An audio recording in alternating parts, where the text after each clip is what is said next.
my name is Sol, and welcome to Solshow. Today we are reviewing the second season of Fruit Basket. I would recommend watching my first season review before coming to this one. We're gonna have, spoiler lights and such, so let that be known. Also, if you need a recap, I never watched the original Fruit Basket back in the day. This is gonna be kind of a enclosed review of just the second season alone.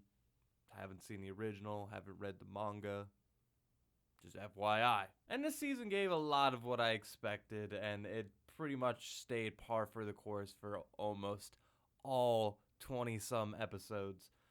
I expected the characters kind of just to be dwindling in the romance, and also like a lot of tension between the Soma family, a little mishaps here and there, a lot of the usual comedy, and a lot of melodrama. I expected a lot of characters who I was vaguely aware of them to be crying with passionate music, and it's gonna be so sad.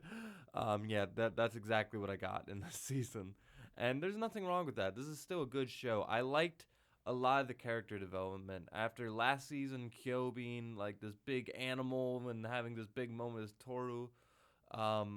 They really had no place to go but up after that, and they've pretty much more or less confirmed that he is the guy. He is the love interest, and Yuki is kind of getting his own stuff. But again, they gotta tease it. They gotta, how love triangles work in anime.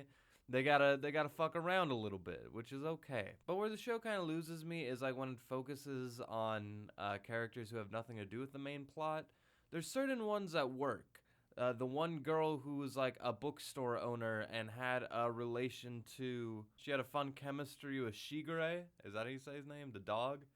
And a lot of the other characters, Momochi, I'm not a fan of Momochi. I'm sorry. The horse girl, God, they make these backstories so sad. I love Yuki's brother, but a lot of these characters have these really tragic backstories. There's not a single good parent in this universe. Except Toru's. Every other character's parents are just awful. They all hate their kids. They all beat their kids. They all neglect their kids. It's tragic. And you got all these melodrama emo teenagers all living in the same neighborhood, and it piles up, and there's a lot of tears to be shed. But when you walk out of it, for me personally, I just didn't get a whole lot. And my fiance is a big fan of this show. She loves this show. I love it too. But I don't know if I love 25 episodes worth of it. If anything, it kind of just feels like, and we're watching this weekly, which doesn't help. I'm just being spoon fed so little, and half of what's being fed to me is just straight butter, straight frosting. I don't know why this pretty animation and this music means I'm supposed to be sad. It's just a scene that has no substance. We're just kind of here already. But where the show really excels is making you care about a couple of characters. Toru is still a godmother. She is still a Belle from Beauty and the Beast. She's got to help. She's got to do so much. She's an angel. Kyo is a great foil for her. Yuki is a great character by himself. Hatsuharu is interesting, if not a little underwhelming.